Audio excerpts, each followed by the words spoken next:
Hello, welcome to our fourth video for the Ashford Gaming Club, and today we're going to be reviewing Aliens, Another Glorious Day in the Corps.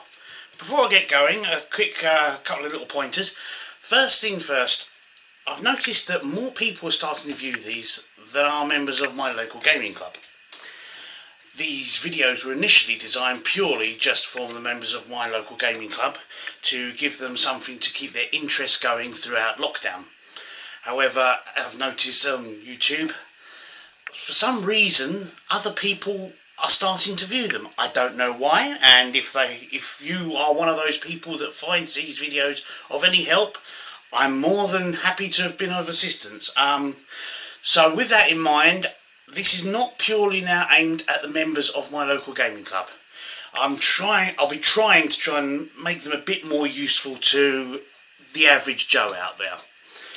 Which is part of the reason why I'm going to do this review with three different people in mind. When it comes to Aliens, this particular game anyway, the three people I've got in mind is firstly, the person who wants another survival stroke cooperative game in the same vein as Zombicide, etc. After all, it does say on the box, a cooperative survival game. So that kind of person will be looking at this with possibly a view of a slightly more serious survival cooperative game than Zombicide, so I will be keeping that in mind when reviewing this. The second person is the person who wanted to buy Space Hog but can't buy it anymore. Now, quick history lesson. Back in the day when I was young, I know that's a long time ago, Aliens had recently just come out, and I got to see a copy of it before I was old enough to watch it. Sorry, Mother. And it was a game changer as far as most of us, prepubescent boys were concerned. It was a glorious war film with scary aliens and all that, and we all fell in love with the various characters and so forth. I remember watching it as many times as I could sneak in whilst my parents were out of the house. Then, shortly after that, this small company you might have heard of called Games Workshop came out with a game called Space Hulk. Now, technically it wasn't the same thing, although they did nearly get sued over it. They got away with it, but we all knew that Space Hulk was basically 40k's version of Aliens. So much so that we all quoted lines from the game whilst we were playing it. Me and my school friends were screaming out, "They're coming out the goddamn walls!" and "What am I supposed to use? Harsh language, man?" and things like that. So Space Hulk to us was our tabletop version of the film. Unfortunately, Games Workshop, in their infinite wisdom, no longer does Space Hulk. They re-released it 2 more times, and the most recent time was just a limited edition run. Despite it being almost the perfect intro game into the hobby, it was, after all, my second game that got me into this hobby. First one being Hero Quest, actually. I remember MB Games Hero Quest. I got that as a Christmas present. That started me in it. I then saved up my money, bought Space Hulk, and I've been hooked ever since. But despite Space Hulk being, as far as I'm concerned, the perfect intro game for the hobby, they don't produce it. So if you want to play Space Hulk, if you've gone around and you've played somebody at their old copy of Space Hulk and you go, "That's what I want," you've either got to search eBay for a very expensive edition of it, or you've got to look for something which will give you the Space Hulk buzz, which is actually in print. This is in print. This is on sale at the moment. Is it Space Hulk? Just based more on the film than 40k. The third person I'm going to be thinking about when reviewing this is the film fan, of which I am one, I'll be honest with you. The person who loves the film, still has it in their DVD collection, and every now and again just puts it on to have it on the background whilst they're painting away or doing X, Y, and Z, and would love to just recreate the films and play as their favourite characters. whether it's Hudson, Vasquez, see if you can actually get further in the game than Frost ever got, and so forth. So those are the 3 people I'll be keeping in mind when I'm reviewing this. So let's get going. We'll start off with our usual area, which is aesthetics.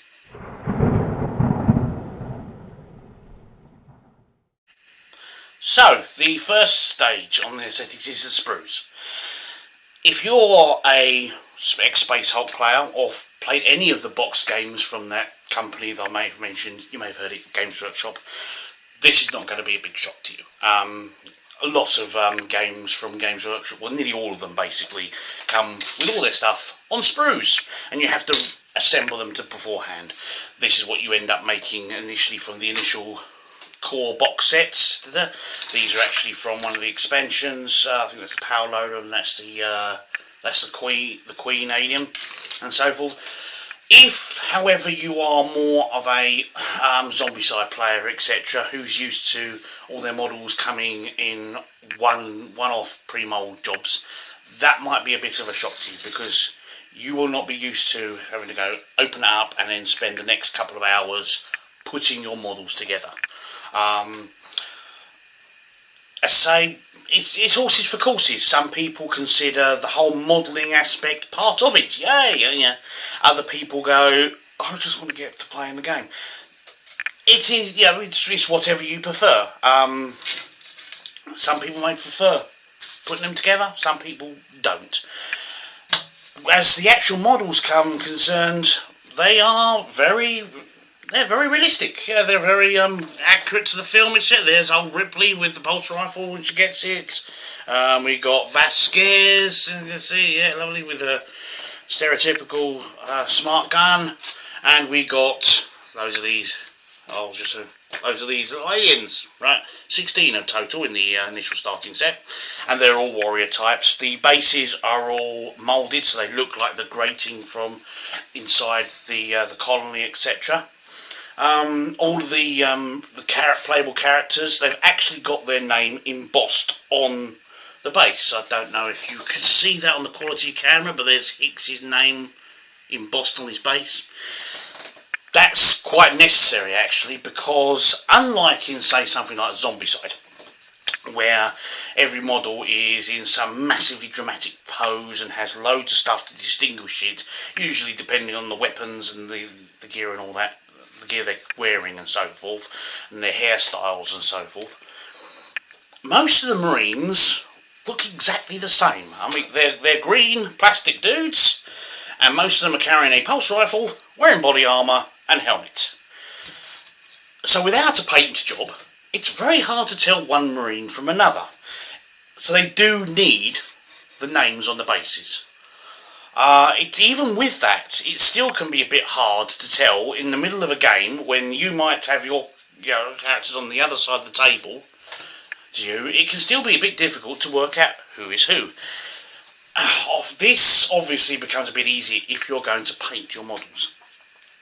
However, if you don't want to paint them, you might have a problem working out, right, I'm playing as Frost. Frost's got body armour, Frost's got a helmet on, Frost's made out of green plastic. Can somebody over there read all the bases and tell me which one's mine? Thank you. That might be a bit of a problem for some people. But if you're going to paint them, that's not going to be a problem, because you're going to be, you'll be able to distinguish them clearly. In the film, that most of them all had some kind of logo on their body armour. I seem to remember Hicks had a heart logo he'd done on his and so forth like that. You can go to town, you can paint up Vasquez's red headband and all that.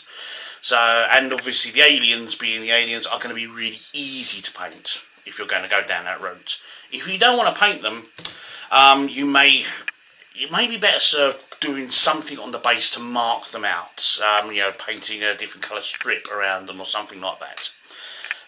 That being said, though, they are very realistic and very, true to form models. The next thing on the aesthetics I want to talk to you about is blips and swarm stacks. Now, the blips will be very familiar to not only anybody who's watched the film, because remember the old motion tracker bit, and you can see they're coming and so forth. Also, anybody who played Space Hulk will recognise the blips as well, and they are counters which represent potential alien contacts that you can't see yet. And they move about the board until you can get to points to see them, at which point you reveal them. Right? There, at this point, anybody who's played Space Hulk will be very familiar with this concept as well. Once you reveal them, that tells you how many aliens. Right? This does marry in with the whole feel of the film, so again, fans of the film will love this. Fans of Space Hulk will love this bit. Might not be a big thing for fans of Zombicide. However, here's a bit where it goes different. Under the old Space Hulk, for example, right, this blip, when flipped over, turns into 4. You would have normally placed 4 aliens. 1 there, and then the other 3 around it.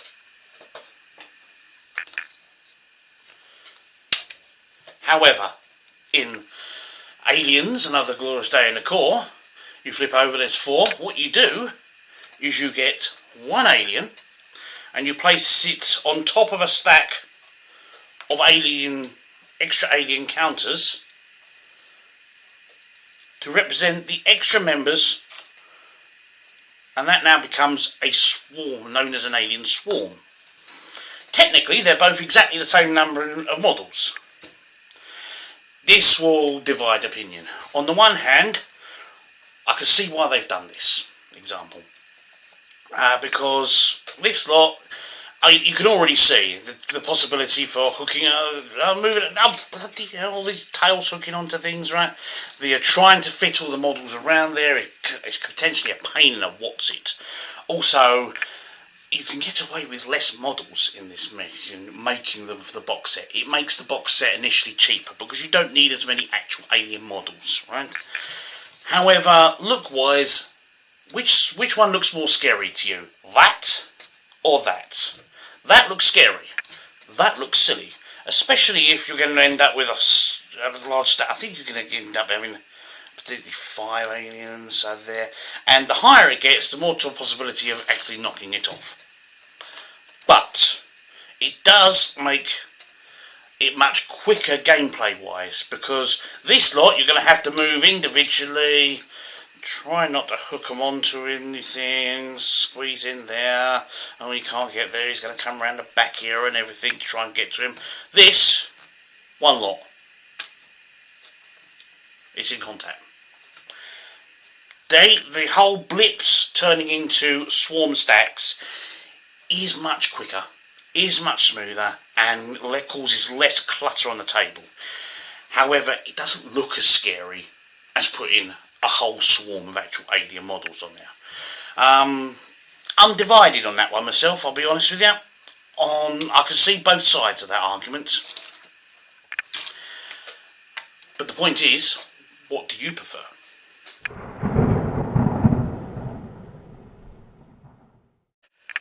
So, gameplay. Here we are.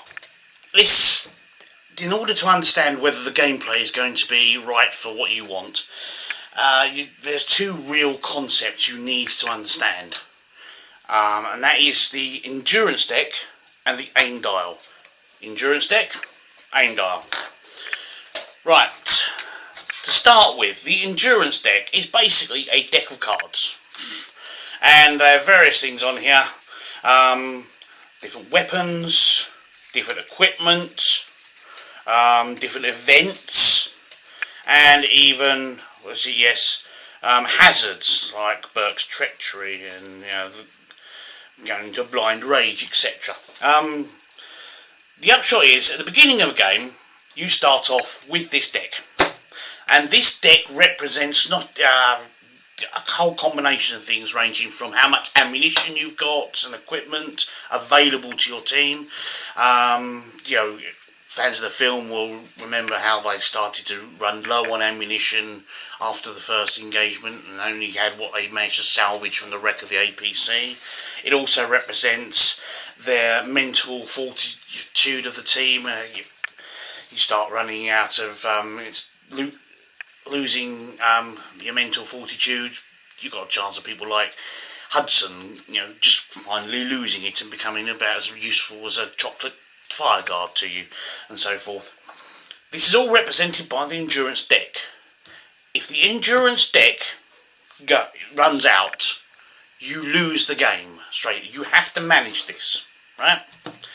This could be a problem for any fans of Space Hulk game, because you didn't have to worry about managing ammunition or anything, or resources, with the exception of the flamethrower, and in later expansions the assault cannon. You just had to remember that your flamer only had 6 shots. Couldn't count it for a minute. And I think your assault cannon had something like about 20 bursts in it or something.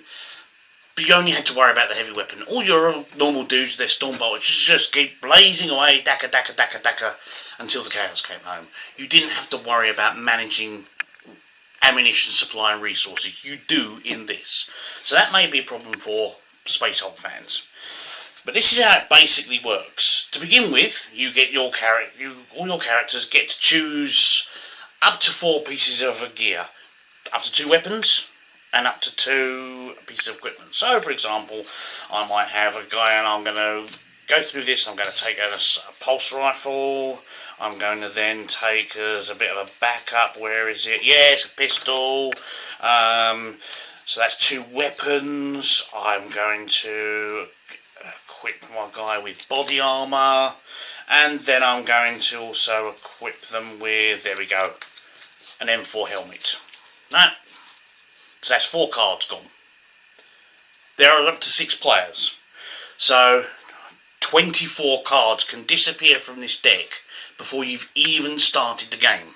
Right? And during the game, you start off with the resource or endurance deck. Throughout the game, a number of things will make you have to expend cards, exhaust cards, I think it's a phrase in the rulebook, from this. So, for example, to fire a pulse rifle on the actual pulse rifle card, where is it? The example here, I had it there a second ago. There we go, the pulse rifle. Here we go. So this is equipped on my character, and it says exhaust a card when you take an attack action with this weapon. So effectively to fire my pulse rifle at a group of aliens, I have to exhaust a card. So take it from there and put it on the exhaust pile. Right. And you keep doing this throughout the game. For example, it's got a pulse rifle requires me, not a pulse, smart gun requires me to exhaust 3 to do that. 2, 3, and I can now fire my assault rifle, smart gun mine. My apologies, and so forth. Other actions on other pieces of equipment and skills again make you have to exhaust cards. So you'll end up getting more and more cards going from here to the exhaust pile. Now, as the game progresses, you'll eventually find you've got nothing left in your endurance deck and only cards in your exhaust pile. If you then have to exhaust any cards, these cards get discarded. They're out of the game now. Oh, I'm going to fire me smart gun. You're now losing cards from the game.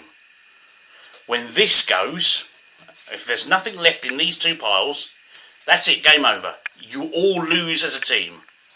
It wasn't intended to be a quote from the film, but it ended up being a quote from the film. There are actions to get cards back from here into the resource stroke endurance deck. Basically, rest is the most common one, which allows you to take 3 cards from either your hand or the exhausted pile and put them back at the bottom. So, for example, if we had a deck there and go, I'm going to rest, take 3 cards from here,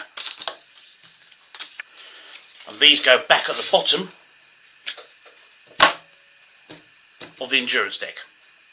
This is how, and you will have to space out, consider what actions to do to make sure cards keep going back from here to here, because if there's nothing there, then every time you want to do something, they end up discarded. And in a campaign, these mostly stay discarded through the campaign. So your endurance deck will get smaller and smaller and smaller. As I say, Space Hulk players may not like this. Even Zombicide players may not like this. Because, again, ammunition management, etc., and other resources isn't really a concern in games like that.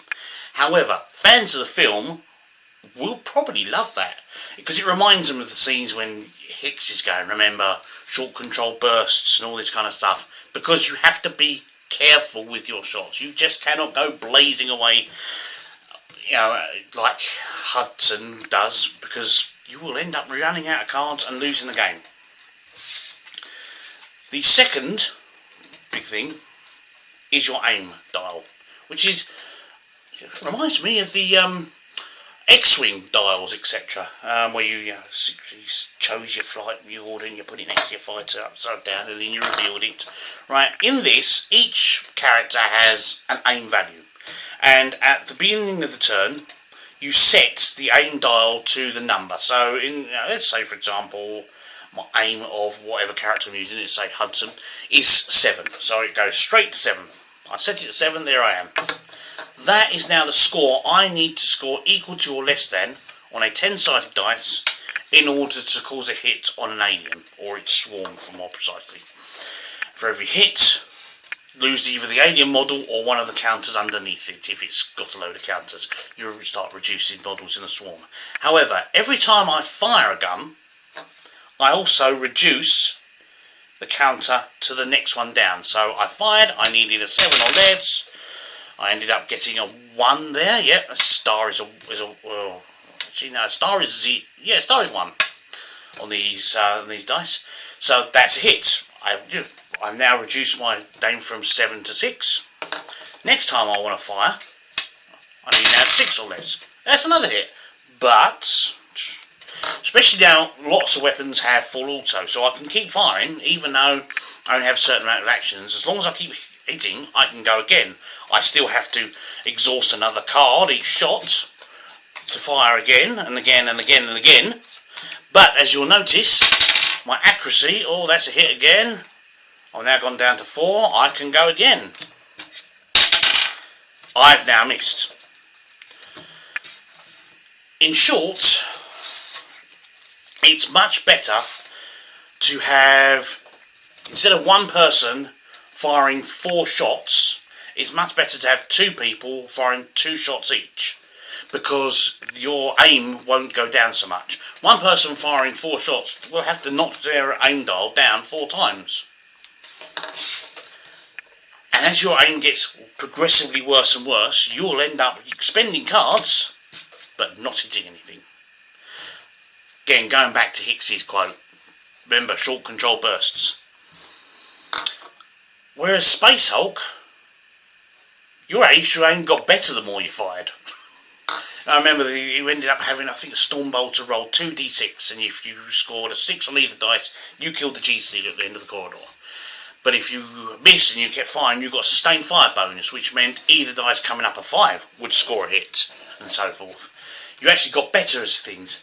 Now your aim gets worse and worse as you keep firing, and each time you're also using up cards from your resource stroke endurance, whatever you want to call it, deck.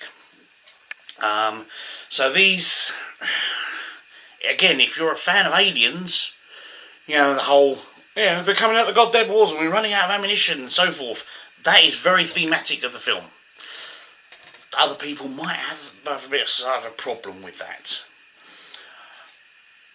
Combat is very Space Hulk or Zombicide friendly, in that it is literally very quick, 1 dice.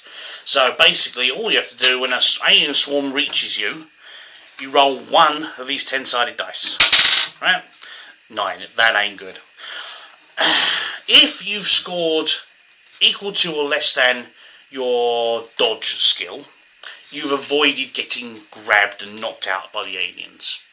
If you have scored equal to or less than your melee, which is always less than your dodge, you've not only done that, but you've actually managed to shoot the alien in the process at point blank range and kill the alien.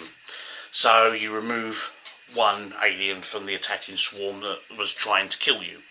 If, however, you scored more than your dodge skill, the alien has knocked you to the ground. If you ended up scoring a 10, not only has he knocked you to the ground, he's outright killed you. The whole, inner jaw, attack to the forehead, kind of, thing. The alien swarm attacking you, for every extra counter underneath it, you get to add +1 to the roll. So, for example, in that previous one, I scored a 9. I'd only have to be being attacked by a swarm of 2 or more aliens for that to have been modified to a 10. That would be outright kill straight away. But even if I scored, let's say, for example, 6, and my dodge was 6, a single alien I'd have avoided. A swarm of 2 or more, then I would not have avoided that. And it is 1 dice roll, modified by the number of aliens in the swarm, but that's it. And that is very Space Hulk, where literally it was actually even simpler than Space Hulk was, because the Marine rolled 1 dice, if I remember correctly, and the Gene Stealer rolled 3 dice, so whichever scored higher won the fight. And in Zombicide, it's literally, if the zombies get an activation whilst they're on your space, you lose a wound. So it's somewhere between the two, but it is very simple, very fast, very clean. Again, getting back to the whole replacing a huge swarm of models with a single alien on top of a stack, it's cleaner, it's much smoother and faster than some games would be. On a small point, although it's technically not part of the how the rules work, it is a bit of a bugbear of mine that in the core box and the 2 expansions that come with it that are available, Get Away From Her You Bitch and Total Badass, or isn't it? Total Badass, Absolute Badass, something like that. When you've got the whole cast, you still don't have access to 2 characters. This is a bit annoying to me. Do you remember the 2 pilot, the pilot and co-pilot, Thoreau and Spunkmeyer? Yes, they did get eaten by an alien and their ship crashed, and they didn't really feature majorly in the film. But a lot of people didn't feature majorly in a film who are in this game. I would have liked to have seen a mission where Spunkmeyer and Thoreau were, tried to fend off that single alien with nothing but pistols, and if they survived, then they can join the rest of the survivors for the rest of the campaign and so forth. Why, if you've done all the others, you can even play as Gorman and the completely useless and incompetent lieutenant. You can play as Burke. Most games would have had him as some kind of NPC or something, even potentially controlled by an alien player. But no, you can play as Burke on the side of all the other survivors and so forth, and he is quite interesting to play actually. So if they went to all that trouble, why not Spunkmeyer and Thoreau? It does seem a bit short-sighted. I would have liked to have seen the pilots. Would have liked to have seen the models actually for the how they would have modelled the pilots. Shame that.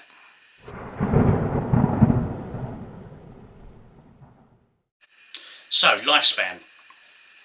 One of the things about lifespan and how often you're going to be replaying these games is how many expansions are available, because they give you different ways of playing the same game, different avenues you can take it and so forth, even new missions, new characters, alternative ways of playing the same missions and so forth.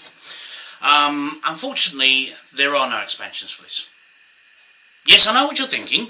It looks like there are 2 expansions, don't they? Yeah. You'd be wrong, though. It's a load of rubbish. This does not have 2 expansions. Forget it. Forget it. Right. I'll explain.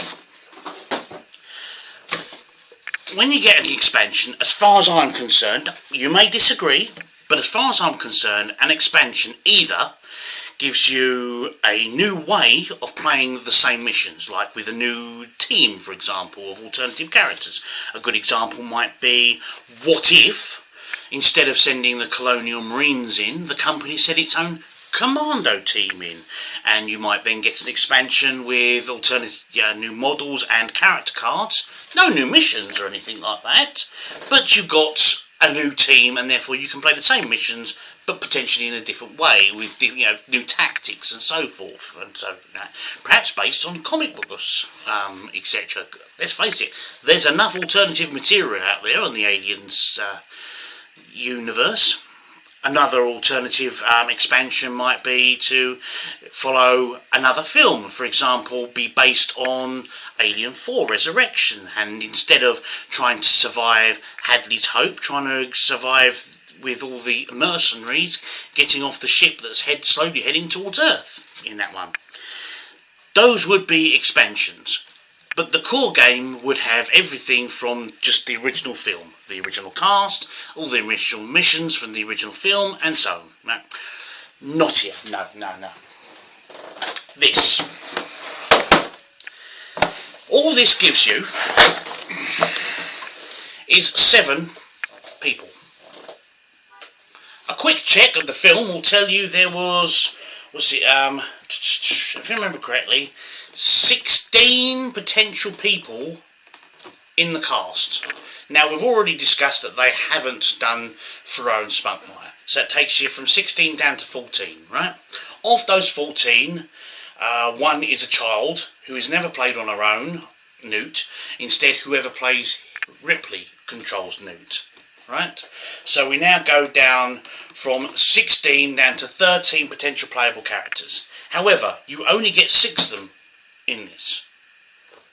As far as I'm concerned, a game based on the film Aliens should allow you to play as all the people from that film, right? You should not have to go and get another expansion just to be able to play as most of the people who are in the film, and another expansion just to be able to use the synthetic Bishop.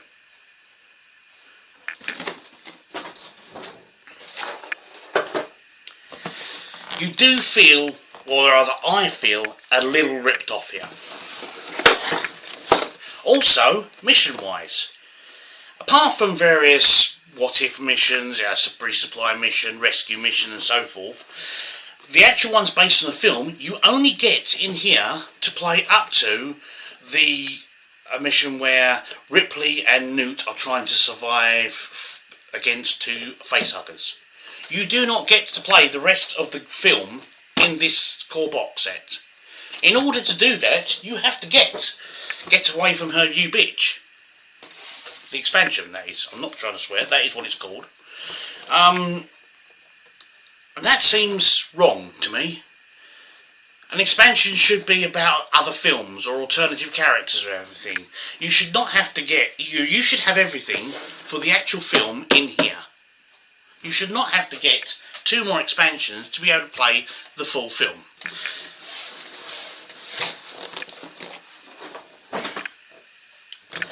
That being said, however, in its defence, this is going to be a good group club game. Right? The rules are simple enough, like Space Hulk and like Zombicide, that you do not have to be a veteran gamer and you do not have to have played this game before. 1 or 2 people in the group who have played this game before will be enough to be able to have a decent game at a club night. You will be able to turn up one week and go, right, next week I'm bringing Aliens, Another Glorious Day in the Core. Who wants in? It's up to 6 players, and 5 hands will shoot up. There will be a mixture of people who want to participate in the group game, like Zombicide, or there'll be fans of the film or whatever, or there might just be your best friends who, whatever you're playing, they're in for. They do not have to know the full game like this. It is not a really complicated. So as a result, you will be able to keep playing this again and again and again and again with very little pre-organisation and so forth. As a result, it's going to keep coming out. You won't play it every week. I'm not saying you're going to play it every week, but it will keep being dusted off every so often. It'll be fancy something different. I've had enough of AOS at the moment. I want a group one where we can all laugh at each other. Aliens. Right. So it will keep coming out, despite the fact that there are no expansions. The whole fandom of it, its easy play and so forth, and the fact that it's a perfect club game, right? You will keep playing this if you have some form of club to go to.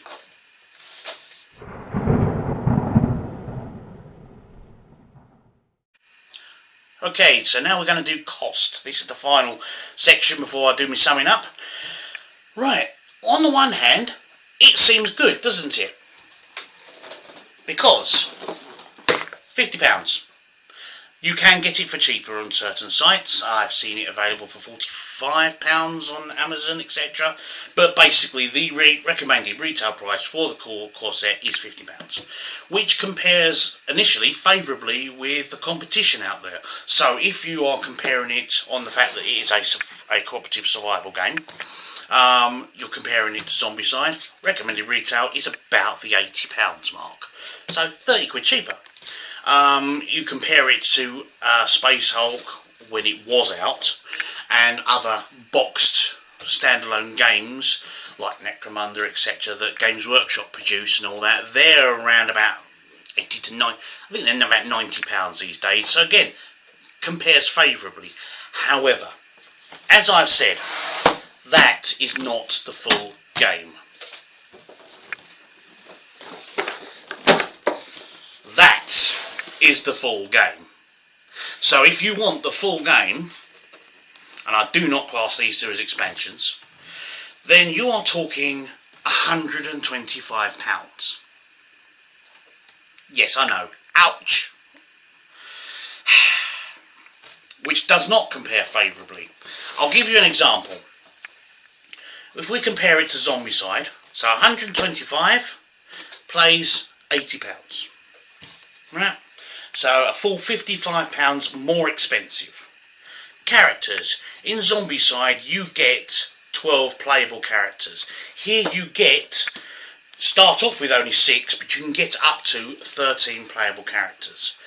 Granted, one of them is a incompetent lieutenant, another is a backstabbing corporate man, and the third is a synthetic who can't use guns.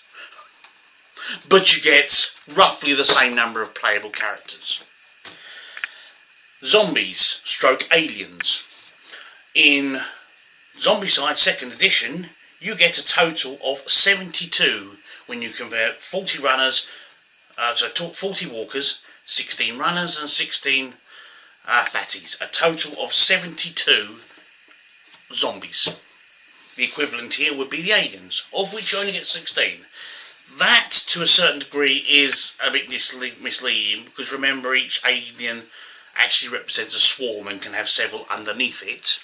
But actual physical model-wise, what you pay for, you're paying for 16 aliens.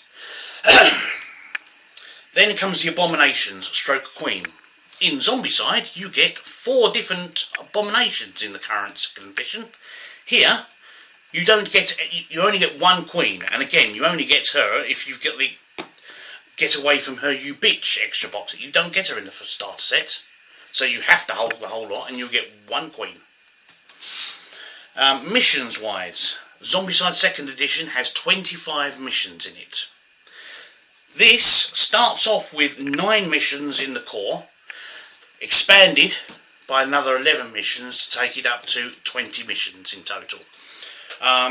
Of which 3 of them are the initial campaign missions, but they then get replaced by a fuller set of campaign missions in Get Away From Her You Bitch. So I suppose, if we're being generous, you get either a shorter 3-mission campaign or a longer 5-mission campaign. You can play the... yes, you get 20 missions. Doesn't compare favourably, really. However, in its defence, there are 2 things to be considered. The first thing is, if I went out now and bought Zombicide 2nd edition, I would have to drop 80 quid straight off, there and then. I don't have to drop 80 quid, or 125 quid straight off. I can literally spend £50 out of month one's wages and get that. I can then spend the first month putting together the models, learning the rules, perhaps playing a solo mission or two just to make sure I know what I'm doing before I then take it to club towards the end of my month, get a couple of people around and play a couple of standalone games and make sure that get them interested in all that before next month, out of next month's wages, I get that, which then allows me to play the full campaign, and I can do what I need for that, and then eventually out of my third month's wages I can get that. So in a way I can actually pay in sections, unlike with Zombicide, or for that matter Space Assault, Necromunda, blah blah, all the other box games you would get from, say, Games Workshop. There is that in its plus. The other thing, not in its plus but in its defence, every time you are going to be playing any game which a third party has the intellectual property rights to, like for example Aliens, who, although Gale Force 9 is making this particular game, 20th Century Fox, their logo is on all the boxes, have the intellectual property rights to Aliens. So Gale Force 9 will not only have to go to all the costs of making this game, then out of every sale, a chunk of the profits from this goes straight to 20th Century Fox. This inevitably pushes up the prices, right? So this game is always, no matter who did it and no matter how they did it, would always cost more than a game where a third party wasn't involved.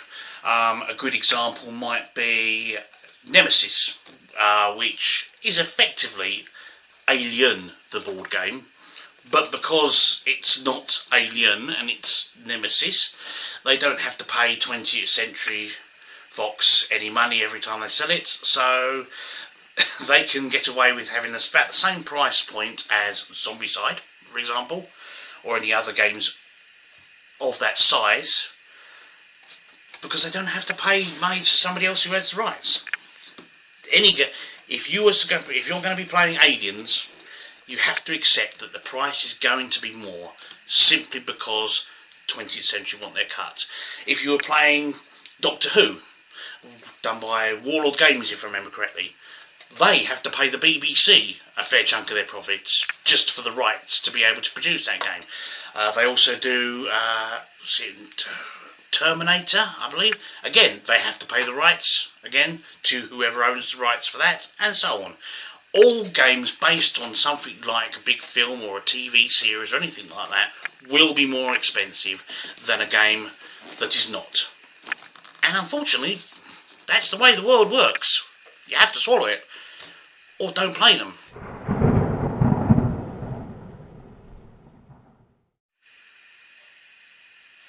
So, to sum up, is this a good buy? Is this a good game?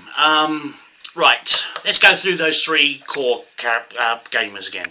We'll start off with the person who wants to play perhaps a slightly more serious version of Zombicide. It's not Zombicide. It is more complicated and it is darker than Zombicide, obviously. It's all depends. If what you like about Zombicide is the fact that it's really easy and you can just go blazing away with a pair of Mac 10s, hordes of zombies and so forth, and you can literally have hordes of zombies displayed on your tabletop, this may not be the game for you. Because you cannot go blazing away. You will not have hordes of aliens displayed simply because the whole swarm stack system and so forth. You do have to box far more clever on that. However, if you play Zombicide because you like the whole cooperating with other people and different people having different skills and so forth, then this could well be the next step for you, because it does have all that. All the characters have the... You can't go in all guns blazing and have everybody equipped with smart guns, for example, apart from the fact that there's not enough smart guns in the deck. If you did, you would be churning through that resource deck, stroke endurance deck, in no time. However, you do need a couple of support characters. Yeah, even Gorman sitting in the back, just wearing his little baseball cap and being his generally incompetent self, with just a pistol, he can sit back and do the rest actions needed to recycle cards from the exhausted pile back into the endurance deck. A vital part of the group's strategy. So yes, if you're looking for a cooperative game where everybody plays their role and everybody's needed to get the team through, and you want something that's a bit more of a challenge than Zombicide, this is definitely a game you should look at. The next person is the Space Hulk player. This again, yes, if you wanted just to be able to go gun blazing and all that, it's not Space Hulk. It is more complicated than Space Hulk. A bit more. It's not massively more complicated. It's still simple enough for a complete beginner to join in at that club night and still have a good game. However, I don't think it's going to be for you. You may seem it with all the blip counters and everything, but it's not Space Hulk. Sorry, mate. You just have to keep pestering Games Workshop to release Space Hulk and keep it released. It's the perfect intro game. Why do you not have it in print? The third player, the fans of the films. Is this for you? Oh yes. No two ways about it. This recreates the film. End of story. Apart from all the quotes and all the cards from all the characters, which you will remember as a kid, I certainly remember as a kid, it recreates the whole running low on ammunition, making sure the control bursts and all that. It has all the equipment you want. The only things that are missing are the two pilots. Bit of a bugbear on my part. But it does recreate the film. There is even the fight between the power loader and the alien queen on the Sulaco right at the end. Not the main thing I'm looking forward to. I was more interested in the fights inside the medical bay, med lab and all that, or the actual alien hive. But it has all of those as well. You've got standalones, you've got all the characters. You can play as your favourite character and try and get them through the film, which is, let's face it, what all us fans of Aliens wanted to do. We wanted our favourite character to survive, and not all of us got our best wishes. So, at the end of the day, horses for courses. You'll have to decide whether it's up for you or not. I will be taking this to my local gaming club. We will be playing, and I can guarantee there will be people who will play me at it. And it will keep coming out off the shelf every so often. So, hope that has been of some use to you. See you next time.